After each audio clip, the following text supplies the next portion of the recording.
아, 안녕하세요. 오늘도 사연을 찾아주셔서 감사합니다.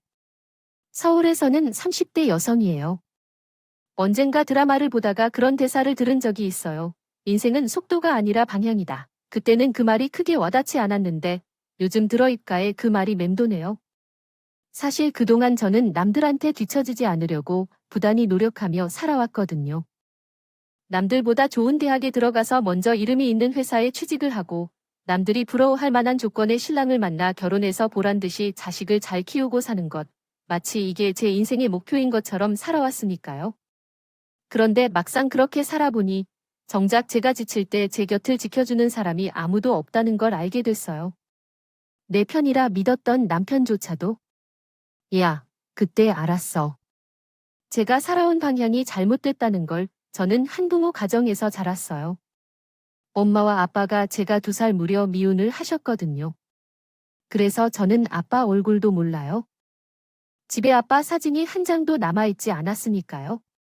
어릴 때는 아빠가 있는 친구들이 부럽기도 했지만 자라면서 아빠의 부재가 그리 크게 느껴지지 않더라고요. 그건 아마 아빠 뭐까지 다 해주려고 노력했던 엄마 덕분인지도 모르겠어요. 저희 엄마는 보험 설계사였는데 사막에 떨어뜨려 놓아도 그곳 사람들한테 온수매트도 팔아치울 수 있을 정도로 수완 좋은 사람이었죠. 그런 엄마 덕에 저는 돈 걱정 없이 자랄 수 있었어요. 하지만 여자 혼자 임으로 딸을 키우고 사는 게 어디 쉬운 일인가요? 가끔 보험 이모들한테 얘기를 들어보면 우리 엄마지만 정말 대단하단 생각밖에 안 들어요. 당장 밖에서 돈벌이를 하려면 아이를 보살펴줄 사람이 필요한데 엄마한테는 그럴 가족이 없어서 어려웠어요. 그래서 한 통까지 저를 데리고 가서 회의되는 건물 경비실에 저를 맡기고 영업을 나갈 때는 늘 저를 데리고 나갔다고 하더라고요. 처음엔 그런 이유를 팀장한테 지적을 받곤 했지만 저희 모녀 사장을 잘 아는 보험 이모들이 도와주셔서 엄마가 영업을 할 때는 이모들이 돌아가며 제 돌봐주셨다고 하더라고요. 저는 너무 어렸던 때라 솔직히 기억이 안 나요. 보험 이모들이 무형담을 나누듯 들려주니까 그런가 봐요. 그렇게 어린 저를 데리고 보안일을 하는 엄마는 제가 유치원에 갈 나이가 되고 나서야 조금은 마음 편해 일할 수 있었다고 해요. 하지만 시간에 쫓기는 것도 마찬가지였죠. 아침 일찍 유치원에 데려다 줬다가 퇴근길에 데리고 오게 되니까요. 하지만 보험 일이라는 게 어디 직장인 스케줄처럼 일정한 건가요? 고객이 원하면 언제든 달려가야 하니 늘 엄마는 허겁지겁 달려와 저를 데리고 가길수요. 쳐서 저 어린 시절 제 기억 속 엄마는 늘 바쁘게 뛰어다니는 모습뿐이에요. 그렇다 보니 진지하게 대화를 나누었던 적이 없었던 것 같아요. 아빠 얘기조차 들려주지 않았으니까요. 한 번은 엄마한테 내 아빠는 어떤 사람이었나 고 물었더니 나중에 내가 더 커서 그때 얘기해주겠다고만 할 뿐 더 이상 아무 말도 해주지 않았어요. 그래서 그리 좋게 헤어진 사회는 아닌가 보다. 미뤄 짐작만 할 뿐이었죠. 엄마는 자투리 시간도 허투루 쓰지 않으려고 시간을 분 단위로 쪼개서 써먹곤 살았어요. 물론 그 덕분에 저도 엄마를 닮아 시간을 쪼개 쓰고 조른정거리며 뛰어다니는 게 버릇이 되었지만요. 그 덕에요. 부지런하고 성실한 얘기를 듣고 살 정도로요. 그런 점에선 엄마한테 고마울 뿐이죠. 게다가 남들 못지않게 뒷바라지를 해준 덕분에 저는 보습학원의 국영수과일까지 받을 수 있었거든요. 개천에서 욕 나는 시대는 지났다고 돈을 쓰는 만큼 성적은 나왔고 덕분에 이름 있는 대학에 들어갈 수 있었어요. 엄마 성화에 2학년을 마치고는 호주를 단기어 학연수도 다녀올 수 있었죠. 배울 수 있을 때 많이 배워야 그래야 나중에 네 아빠 만나도 엄마가 당당할 수 있지. 내 새끼에 혼자서도 잘 키웠다고 말이야. 그러니까 넌 통 걱정하지 말고 하고 싶은 거, 먹고 싶은 거 뭐든 말만 해 엄마가 다 해줄 테니까 알았지. 내 딸, 이런 엄마의 헌신 덕분에 저는 남들 못지 않은 스펙도 쌓고 덕분에 꽤 좋은 곳에 취업도 됐어요. 마치 인생이 제가 그려놓은 계획표대로 잘 진행되고 있는 것만 같았죠. 그런데 계획이 없는 인생에 5.2 생긴 일이고 만 거예요. 뭐, 임시, 이게 미쳤어. 입사한 지 얼마나 됐다고 벌써 임신을 하면 어쩌란 말이야? 누구야? 너를 임신시킨 놈이 누구냐? 고 엄마가 당장이라도 달려갈 기세로 물었어요. 엄마 성격을 아는 저로서는 순순히 말해줄 수는 없었어요. 그도 그럴 것이 당시 남편과 저는 이제 막 사귀기 시작한 상태였거든요. 이런 말하기 창피하지만 회식 때 진탕 취하는 바람에 둘 다 이성을 잃고 버린 일이라 남편이나 저나 임신 사실이 황당한 처지였어요. 게다가 신입사원이 입사하자마자 사수와 눈이 맞아 애까지 배순이 한 말이었어요. 전에 내심 남편이 수술하라고 하진 않을까 걱정했는데 다행히 임신 사실을 알고는 결혼하자고 하더라고요. 예상보다 일이 급진전되긴 했지만 그래도 우리가 사랑하는 사이임은 분명하고 우리 사이에 생긴 아기니 최선을 다해 키워보자고 하더라고요.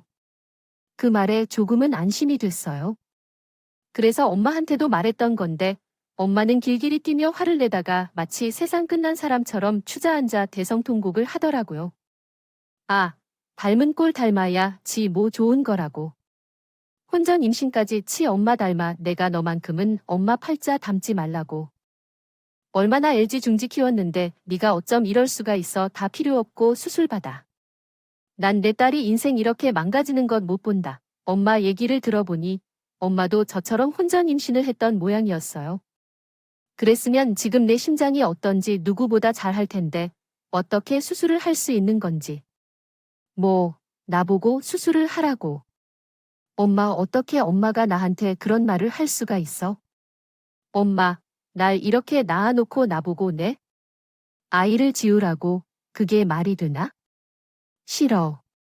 나 절대 수술 안 받을 거야.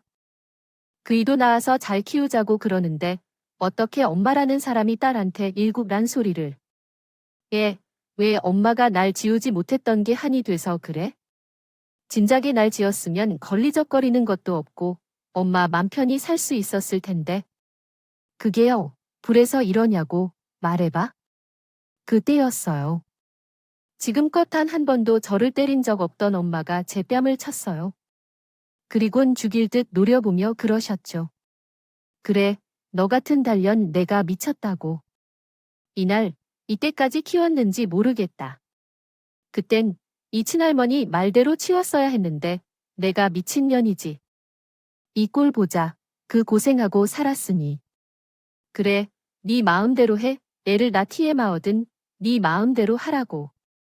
그날이 엄마와 저는 한동안 말도 섞지 않았어요. 그리고 며칠 뒤 저는 남편이 살고 있는 오피스텔에 들어가 본격적으로 동거를 시작했어요. 임신 6개월이 넘어가자 더는 복대로 배를 가릴 수 없는 지경에 이르렀고 결국 퇴사를 결심하게 되었어요. 상황이 이렇게 되고 보니 순서는 바뀌었지만 시댁에 인사를 드려야 할 것 같아서 하루 날 잡아 남편과 함께 시댁에 찾아갔어요. 1년 2개월이나 됐다고? 벌써 애부터 와 세상에 아무리 세상이 좋아져도 손주를 혼수로 데려오는 세상이 됐다.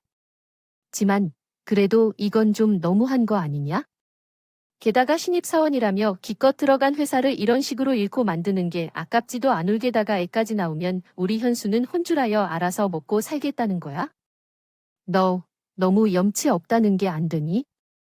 애 있는 둘이 가졌는데 왜 돈은 내 아들이 자 뼈 빠지게 벌어야 되니? 난 그런 결혼이라면 통이 못한다. 아무리 애가 없이 자라 배운 게 없다고 하지만 그래도 이건 아니지. 그러니 퇴사 문제는 없던 걸로. 애 시어머니는 다른 건 몰라도 외벌이는 안 된다며 퇴사를 만료하셨어요. 그러면서도 당장 시급 못 올려준다고 하시더라고요. 일단 출산부터 하고식은 나중에 차차 오리겠지만 아직 큰애. 결혼 자리인데 다 2달 뒤 간일 환갑이라 경우이 없구나. 식은 그렇게 하고 혼인 신고 먼저 하는 걸로 하자는 내키진 않았지만 상황이 그러니 어쩔 수 없다 생각했어요. 샤먼 이미 좀 까칠한 분위기에 하지만 그 외에 식구들은 모두 자를 반겨주는 분위기였어요. 식구들 중 누구 하나도 아이를 지우길 바라는 사람은 없었어요. 오히려 제 건강을 걱정해주는 분위기였어요. 피 한 방울 안 섞인 남도 이러는데 어쩜 내 엄마라는 사람이 더 날 가슴 아프게 하나 싶어 울적해져요. 그래서 엄마가 먼저 사과를 하기 전까지는 절대 연락 안 하겠다고 생각했어요. 그렇게 몇 주가 지났을까요? 시간이 지날수록 몸이 제 몸 같지 않은 게 이상하더라고요. 임신을 하면 호르몬 불균형으로 몸 이전과는 다르다는 말은 들었지만 그 정도 문제가 아니었어요. 혈압도 높고 몸도 잘 붓는데 다 경련을 일으키는 일도 종종 있었거든요. 아무래도 큰 문제가 있는 것 같아서 정기검진을 받던 산부인과에 갔어요. 4. 임신중독증이라고 하더라고요. 임신중독증이란 무엇인가요? 임산부에게는 가장 무서운 병이라며 미숙아를 출산할 경우나 심할 경우 태아와 산모 모두 위험할 수 있다고 하더라고요. 그 말을 듣자 덜컥 겁이 났어요. 그동안 때 되면 아이를 낳을 거라고만 생각했지 이런 일이 있을 거라고는 생각도 못했으니까요. 그래서 걱정스러운 마음에 남편이 퇴근하고 돌아오자 얘기를 했더니 글쎄, 이러지 뭐예요. 그래, 그럼 어쩌나? 다음 달 어머니 환갑 때에 하롱베이 르크루제 행가려고 했는데 자기는 아무래도 못 가겠지. 아, 아쉬워서 어쩌냐. 크루즈에서 1박 하면서 보는 풍경이 그렇게 좋다는데 할 수 없지 뭐. 대신 내가 사진 많이 찍어 올게. 아니지? 아이를 임신한 내가 임신 중독증까지 걸려서 이 고생을 하고 있다는데 뭐가 어쩌고 저쩌고예요.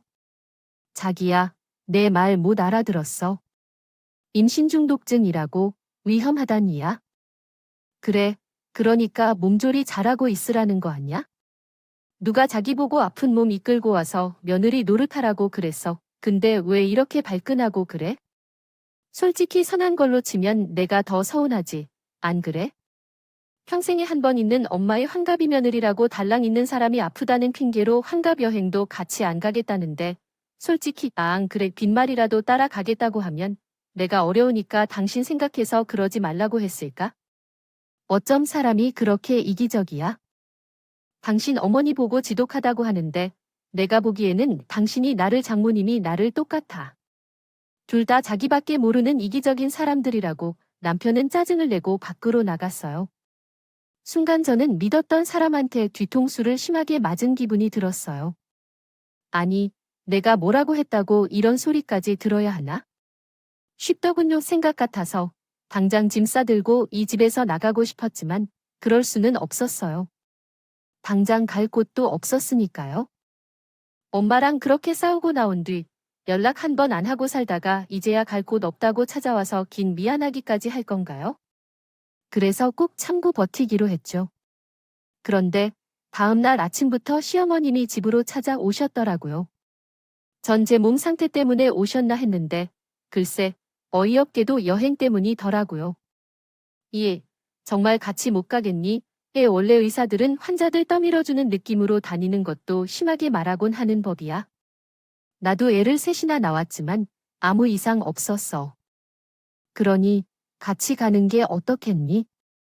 무슨 일 생기면 거기 병원 가봐도 되고 너도 알다시피 우리 승철이 빼군인데 영어 잘하는 애가 너뿐이잖아. 승철이 하나로 되겠어? 당장 8회점에 물 하나 사러 가려고 해도 통역이 필요하잖아. 그러니까 네가 좀 힘들더라도 같이 가면 안 되겠니? 내가 보약도 한 제 지어줄게. 아, 아무리 자기 자식 아니라지만 어쩜 이럴 수가 있대요. 고작 자기들 여행 편하게 하자고 임신 중독증에 걸려서 온몸이 퉁퉁.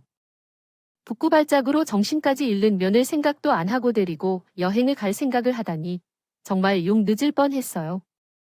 그래서 딱 잘라 거절을 했죠. 어머님, 그건 안 되겠어요. 제가 저 혼자 살자고 이런 거 아니잖아요. 제가 조심만 하면 저희 아기한테 문제가 생길 수 있어요. 어머님 손주한테 말이에요. 그런데도 어머님 편하게 여행하시자고 저 데리고 가시겠어요? 제 말에 시어머니는 기분이 상했는지 바로 돌아가 버리셨어요. 그리고 그날 밤 남편이 술에 잔뜩 취해 돌아왔더라고요. 자기야, 무슨 술을 이렇게 마셨어? 비틀거리는 남편 팔을 잡아줬는데 글쎄, 남편이 제 손을 뿌리치지 뭐예요 됐어. 내 몸에 손대지 마. 그리고는 비틀어지며 기어에 자기 혼자 침대에 눕더라고요. 그리고 그날부터 남편은 제게 거리를 두기 시작했어요. 집에서도 버리고 나온 저로서는 남편의 행동에 정말 서운하더라고요. 남편은 마치 제가 정말 이기적인 인간이라서 내 한 몸건 사자고 다른 가족들한테 못할 짓을 한 것처럼 행동하더라고요. 그렇게 남보다 못한 사이를 지내며 몇 주가 지났어야 아침에 눈을 떠보니 남편이 없다고 해서 일일 시간에 어디를 갔나 싶어 전화를 해봤는데 안 받더군요. 아직도 꼭에 그럴까 생각했어요. 그런데 몇 주 동안 신경을 많이 써서 그런가 두통이 이전보다 심하고 눈앞이 침침하다더라고요. 거기다 벤 울림 증상도 심하고 호흡도 힘든 데다 다리 사이로 뜨거운 액체가 흘러내린다는 느낌까지 나더라고요. 순간 겁이 덜컥 났어요. 이러다 정말 어떻게 될 것 같아서 남편한테 전화를 했는데 받지 않더군요. 하는 수 없이 엄마한테 전화를 했어요. 수화기 너머로 엄마 목소리가 들리자 울음부터 터지더라고요. 제 울음소리에 엄마는 무슨 일이냐며 당장 달려갈 테니 어딘지 말하라고 소리쳤어요. 그렇게 엄마가 달려와 준 덕분에 전 병원에 입원할 수 있었어요.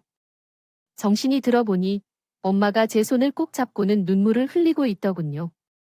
제가 혹시 무슨 일이 있냐고 물었더니 엄마가 제 손을 어루만져 주시며 유산이 됐다고 전해주셨어요. 임신중독증 도시 마구 유산기까지 있었는데 그동안 몰랐냐면서 어떻게 사람 이 지경이 되도록 네 남편은 전화도 안 받냐고 분통을 터뜨린 셔츠. 그때였어요. 중년의 의사가 엄마를 보고는 이름을 부르더라고요. 현자 양, 현자 엄만. 자신의 이름을 부르는 의사를 보낸 놀라서 어쩔 줄 몰라 있어요. 의사는 침상으로 다가와 제 이름표를 확인하고 서는 눈시울이 붉어졌어요. 그리곤 차트를 펼쳐들고 제 상태를 확인하더군요. 그리고는 말을 잇지 못했어요. 그 자리에서 눈물이 그렁한 눈으로 절 바라볼 뿐이었죠. 그 표정만으로 이 사람이 누구인지 알 것 같았어요. 바로 제 친부였던 거예요. 의사는 엄마와 함께 병실을 나갔어요. 그리고 한참 뒤에야 엄마가 병실로 돌아오셨어요. 그리고는 아까 그 사람 이제 친부라는 사실과 그동안 왜 비밀로 했는지 얘기를 해주셨어요. 엄마랑 아빠는 꿈과는 달랐지만 대학교를 실시했다고 했어요. 어린 나이에 임신을 하는 바람에 결혼까지 했지만 당시 의대생이 더 나빠를 앞세워 아들 장사를 하려던 친할머니 때문에 결국 이혼을 하게 되었다고 했어요. 친정도 없는 나한테 비빌 언덕이 뭐가 있어 캔사인 이 할머니가 아빠를 선자리에 끌고 다니는 걸 알면서도 1년을 버티다가 결국 널 데리고 나온 거지. 공부하느라 바빠서 자기 엄마가 무슨 짓을 하는지 알면서도 모른 척하는 네 아빠도 밉고 날 사람 취급도 안 하는 이 할머니도 싫어서 그땐 이혼이 최선이라고 생각했다. 아빠는 친할머니 닭달에 결국 엄마와 이혼을 하고 얼마 뒤 부잣집 딸과 재혼했지만 아이를 가지지 못했다고 하더라고요. 그러자 친할머니가 우리 모녀를 찾아 떠라는 말도 함께요. 5년 전 친할머니가 돌아가시고 현재 아빠는 혼자 사신다고 했어요. 아빠는 내심 엄마와 재결합을 원하는 눈치였지만 엄마는 그럴 생각이 없어 보이더라고요. 그동안 모터 나빠 노릇이나 해 내 남편 우리까지 생각 말고 내 딸 아니 우리 딸 마음의 상처는 몰라도 몸에 난 상처는 당신에 꼭 다 낫게 해줘. 엄마는 나빠 안 돼 신신당부를 했어요. 그렇게 제가 아빠 병원에 있는 동안 엄마는 잭을 지키고 계셨어요. 그렇게 일주일이 거의 지나갈 즈음 남편한테 전화가 왔어요. 짐이 많으니 공항으로 차를 끌고 마중을 나오라더군요. 그 순간 알았어요. 남편과 시댁 식구들이 나한테 말도 없이 엄마와 함께 환갑 여행을 갔다 왔다는 사실을 말이죠. 제가 울먹이며 아무 대답도 못하자 곁에 있던 엄마가 전화기를 빼서 대신 통화를 해주셨어요. 자네, 지금 어딘가 애가 몸이 모양인데 왜 코빼기도 안 보이고? 이제야 전화한 건데 병원이야. 제가 유산을 했다는 말에 남편과 시댁 식구들은 공항에서 바로 병원으로 달려왔어요. 병실에 들어선 시어머니는 저를 보자마자 소리를 질렀어요. 너는 어떻게 되먹은 애가 네 새끼도 뭐 찍혔는지 애가 아무리 예쁜데 찍혔는지 아래가 임신 중독이니 뭐니 유세까지 떨며 내 환갑량도 같이 못 가겠다고 했으면 애는 찍혔어야 죄의 예비드 없이 편모스라에서 자란 날 군말 없이 받아준 게 네가 맘에 들어 그런 줄 아니 얘 네가 내 손주를 뵀다고 하니 내칠 수 없어서 할 수 없이 받아준 거야. 근데 그마저도 없으니 이제 내가 널 며느리를 받아야 할 이유가 있겠니 얘? 혼인 전부터 몸뚱이 나 함부로 굴린 더 같은 애를 말이다. 안 그러니 유산한 건 안 됐지만 차라리 잘 된 건지도 모른다. 이참에 없던 일로 치고 각자 갈 길 가면 되는 거니까. 병원비는 위 자르다 치고 우리 쪽에서 낼 테니 우리 인연은 여기까지로 알고 다신 우리한테 옮겨붙지 마. 그러자 기다렸다는 듯이 엄마가 나서서 말했어요. 그렇게는 안 되겠네요. 애는 둘이서 가졌는데 애 피해는 왜 내 딸 많이 봐야 하는 거죠. 임신 중독증으로 몸 조상한 데다가 자식을 잃은 슬픔에 정신적 충격까지 받은 아내한테 위로를 해줄 먼저 자기 아들한테 엉겨붙지 말라는 말씀이 있습니다. 이게 무슨 개만도 못한 인성입니까? 게다가 네 번째 임신한 바람에 회사에 휴직까지 내야 했고 회사 사람들한테 손가락질까지 받게 되었습니다. 근데 대체 아들은 아무 일 없다는 듯이 멀쩡한 회사 생활을 하겠다고 해요. 이게 불공평해도 너무 불공평한 거 아닙니까? 누군가는 자식을 5개월 넘게 안 하다가 눈물로 보내버렸는데 누군가는 네 번째 아이를 낳든 말든 해외에서 크루즈 양이나 즐기고 돌아와 증거를 사라지게 하며 예전처럼 총각으로 살려는 게 말이 됩니까? 제 아이를 망가뜨려 놓고 지나치려는 파렴치한 인간에 대해 감수할 수가 없습니다. 회사에도 이번 일 다 알리겠다고요.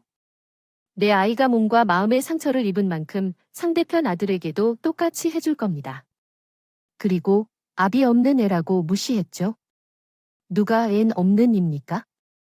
이 병원이 누구 병원인지 아세요?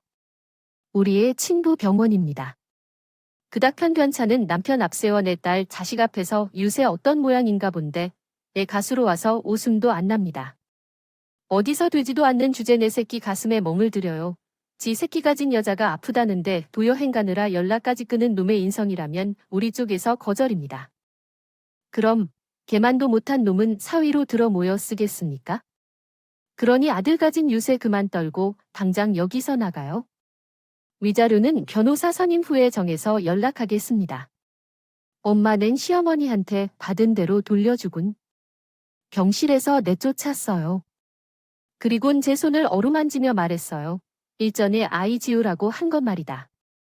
너는 나처럼 힘들게 살지 않길 바랬어. 했던 거지. 진심이 아니었어. 아무렴 애미가 딸한테 손주를 버리란 소리를 하겠니? 그 업보는 다 엄마가 안고 살게. 그러니 너무 마음 추스리고 다시 살아. 이거 사. 네가 누구 딸인? 이 오뚜. 에이, 양. 현자 딸이자. 나 살다 보면 또 사라진다. 그러니 이 엄마를 봐서라도 일어나 그깟 퇴사되려 치유 구행하니 마음 가는 대로 여행이라도 다녀오는 응가. 네가 원하는 거라면 이 엄마가 다 해줄 테니까 알았지? 아니, 나 회사 앙금 안 돼. 엄마 말대로. 나 양연자 딸이야. 내가 뭐가 무서워서 힘들게 들어간 회사를 나와 그 인간이 먼저 제 발로 나가면 몰라도 나 다시 해볼 거야. 이번엔 실수하지 않도록 제대로 해볼 거라고. 그러니까 엄마도 내 걱정 그만해. 얼마? 저는 퇴원을 했고 다시 회사로 돌아갔어요. 그러자 하루는 남편이 절 부르더군요. 저 때문에 자기 입장에 곤란하니 제발 회사를 나가 달라고요. 비천 니니까지 인간 편하라고 내가 회사를 그만두게 웃기는 소리 하지 말고 앞으로도 너은 내 앞에서 마음 불편하게 회사 생활해. 그게 너한테 내리는 벌이니까.